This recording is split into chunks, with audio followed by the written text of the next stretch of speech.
Tak sebuah orang Papua ingin merdeka.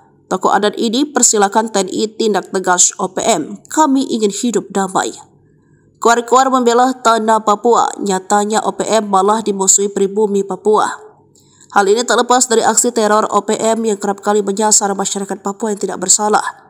Maka dari itu sejumlah masyarakat Papua berharap militer Indonesia bisa menindak tegas organisasi separatis tersebut. Satu di antaranya dikatakan oleh Herman Yoko, seorang tokoh adat di Papua. Menurutnya, OPM dirasa sudah cukup untuk bikin teror di Papua hingga melukai orang asli Papua. Selain itu, ideologi OPM tidak sepenuhnya sama dengan dipikirkan masyarakat Papua. Secara menohok, Yoko beranggapan tidak semua orang Papua ingin merdeka. OPM berdalih memperjuangkan kemerdekaan Papua padahal tidak semua orang Papua ingin merdeka, kata Herman dalam keterangannya Sabtu 20 Juli. OPM juga disebut telah memperdaya masyarakat Papua agar menyerang pemerintah, padahal masyarakat Papua cinta kedamaian. Percuma berjuang namun masih membunuh sesama orang Papua, ungkapnya.